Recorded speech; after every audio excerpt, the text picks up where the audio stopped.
Assalamualaikum warahmatullahi wabarakatuh. Selamat pagi anak-anak. Hari ini kita akan belajar materi kelas 4, tema 1, subtema 3, pembelajaran 3. Sebelumnya kita telah belajar tentang permainan bakiak. Gimana? Seru kan? Kita tentunya senang dapat mencobanya. Permainan tradisional lain yang cukup menarik adalah engklek. Tahukah anak-anak permainan ini? Yuk kita coba bersama. Pernahkah anak-anak bermain engklek? Permainan ini adalah permainan tradisional yang sangat banyak dimainkan oleh anak-anak di Indonesia. Engklek merupakan permainan lompat pada bidang datar yang digambar di atas tanah. Permainan engklek biasanya dimainkan oleh 2-5 orang. Mau tahu cara bermainnya? Yuk kita coba memainkannya. Nah, untuk permainan engklek, pertama untuk jumlah pemain itu 2-5 orang. Terus peralatannya yang pertama adalah gacuk atau pecahan genting. Nah, di sini anak-anak jika sudah pernah bermain mungkin tahu ya, tidak harus pecahan genting, alat lain juga bisa seperti pecahan keramik atau pecahan kaca gitu ya, yang jelas tidak membahayakan. Yang kedua adalah kapur atau tepung untuk garis batas. Nah, ini juga bisa disesuaikan tempat bermain kita di mana. Jika memang di lapangan, kita bisa tinggal garis dengan kayu atau stick yang lainnya. Tapi jika kita bermainnya di daerah komplek yang tidak ada tanah, nah itu mungkin bisa kita memakai kapur. Selanjutnya cara bermain. Pertama, lompatlah dengan menggunakan satu kaki di setiap petak-petak yang telah digambar. Yang kedua, siapkanlah gacuk atau pecahan tadi sebelum bermain. Yang ketiga, lemparlah gacuk ke salah satu petak. Yang keempat, petak yang ada gacuknya tidak boleh diinjak atau ditempati oleh setiap pemain. Terus lompatlah ke petak berikutnya dengan satu kaki mengelilingi petak-petak yang ada. Lalu pilihlah sebuah petak yang dijadikan sawah setelah menyelesaikan satu putaran. Petak itu boleh diinjak dengan dua kaki. Pemain lain tidak boleh menginjak petak itu selama permainan. Terus pemain yang memiliki sawah yang paling banyak adalah pemenangnya. Selain permainan engklek, bangsa Indonesia juga mempunyai banyak permainan yang diwariskan secara turun-temurun. Mari kita cari tahu lebih jauh tentang budaya mahombo batu atau lompat batu yang biasa dilakukan oleh masyarakat Nias. Tradisi lompat batu berasal dari suku Nias. Suku Nias berasal dari Pulau Nias yang terletak di sebelah barat Pulau Sumatera. Lompat batu atau yang dikenal dengan nama Pahombo batu merupakan khas masyarakat Nias. Tradisi melompat batu hanya dilakukan oleh kaum laki-laki, khususnya pemuda. Mereka harus melompat susunan batu setinggi 2 meter dengan ketebalan 40 cm. Tradisi ini bertujuan untuk menunjukkan kekuatan dan ketangkasan para pemuda yang melakukannya. Seseorang yang berhasil melakukan tradisi ini dianggap hebat, baik bagi dirinya maupun keluarga dan masyarakat di desa itu. Nah, dari cerita tadi kita cari tahu yuk, dari paragraf pertama, gagasan pokok dan gagasan pendukungnya yang mana. Kita lihat ada 3 kalimat pada paragraf pertama. Kalimat pertama, tradisi lompat batu berasal dari suku Nias. Kalimat kedua, suku Nias berasal dari Pulau Nias yang terletak di sebelah barat Pulau Sumatera. Yang ketiga, lompat batu atau yang dikenal dengan nama Pahombo batu merupakan khas masyarakat Nias.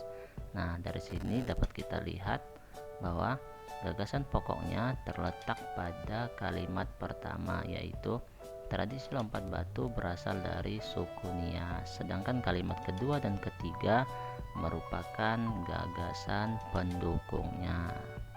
Nah, untuk paragraf 2 dan 3 anak-anak bisa mencobanya di rumah untuk mencari tahunya. Sungguh kaya budaya Indonesia. Sebagai anak Indonesia, kita harus bersyukur atas kekayaan ini. Kita dapat mencicipi makanan beragam, permainan tradisional yang berbeda, dan tentunya mengenai kebiasaan-kebiasaan yang berbeda. Banyak hal yang kita bisa pelajari dari keanekaragaman ini. Beberapa permainan tradisional membutuhkan teriakan pemainnya. Semakin banyaknya berteriak, semakin banyak pula suara yang kita dengar. Pernahkah anak-anak mencoba berteriak di lapangan? Gimana? Apa yang terjadi? Kemudian bandingkan jika kita berteriak di kamar mandi. Apa bedanya? Tentunya sangat beda ya anak-anak. Ketika kita berteriak di lapangan, suara kita terdengar kecil sekali. Tapi beda ketika kita berteriak di dalam sebuah ruangan, suara kita seperti sangat besar sekali. Kita bisa menemui gendang di banyak wilayah di Indonesia. Pernahkah kamu memperhatikan bagaimana bunyi pada gendang? Gendang dapat berbunyi jika kulit gendang dipukul. Saat dipukul, kulit gendang bergetar. Getaran ini menghasilkan bunyi. Bunyi tersebut masuk ke sebuah rongga yang terdapat di bawah kulit. Bentuk rongga memengaruhi bunyi yang dihasilkan. Semakin kecil dan panjang rongga pada gendang, maka semakin nyaring bunyi yang dihasilkan. Nah, jadi anak-anak, bunyi ini dihasilkan melalui getaran saat kita pukul gendangnya. Setelah dipukul dan bergetar, maka masuk melalui rongga di bawah kulit tadi dan akan menghasilkan suara. Mantulan dan penyerapan bunyi. Nah, di sini kita akan tahu anak-anak beberapa jenis bunyi serta bagaimana bunyi dapat dipantulkan dan diserap. Pertama, bunyi dapat dipantulkan dan diserap. 1. Pemantulan bunyi. Sebuah kelereng yang kita lempar ke dinding yang keras akan mengalami pemantulan. Demikian juga dengan bunyi. Bunyi juga dapat memantul jika dalam perambatannya dihalangi oleh benda yang permukaannya keras seperti kayu, kaca, dinding, atau besi. Nah, yang kedua, penyerapan bunyi. Bunyi juga dapat diserap. Benda-benda yang dapat menyerap bunyi adalah benda yang permukaannya lunak. Benda yang demikian disebut peredam bunyi, misalnya karpet, goni, kertas, kain, busa, dan wol. Benda-benda tersebut dapat digunakan untuk mencegah terjadinya gaung atau keredam. Dinding dan langit-langit gedung pertemuan, studio rekaman, dan gedung bioskop dilapisi dengan bahan-bahan tersebut supaya tidak terjadi gaung atau keredam. Nah, tadi dibahas masalah gaung atau keredam. Kita akan mencari tahu apa sih gaung atau keredam itu pada pembahasan macam-macam bunyi pantul. Yang pertama adalah gaung atau keredam. Gaung atau keredam terjadi karena bunyi dipantulkan oleh dinding yang jaraknya tidak jauh dari sumber bunyi. Hal itu menyebabkan datangnya bunyi pantul bersamaan dengan bunyi asli yang belum selesai terucapkan.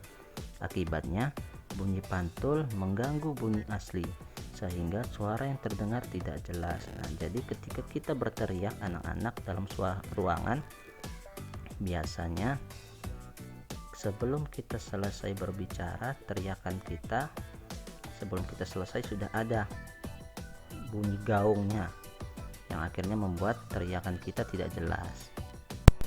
Yang kedua adalah gema. Gema terjadi karena bunyi dipantulkan oleh dinding yang jaraknya jauh dari sumber bunyi. Hal ini menyebabkan datangnya bunyi pantul setelah bunyi asli selesai terucapkan. Jadi, bunyi pantul yang terdengar lengkap sesudah bunyi asli.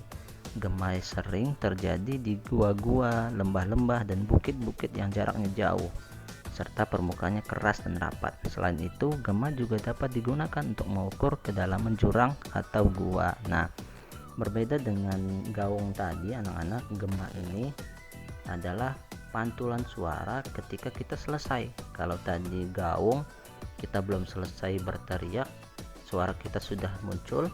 Tapi kalau gema, kita sudah selesai berteriak, nah suara kita muncul juga, tetapi dengan sangat jelas suaranya. Misalkan kita berteriak, "Halo, maka setelah kita selesai halo, maka akan ada kata-kata yang keluar juga atau gemanya halo, tetapi sangat jelas.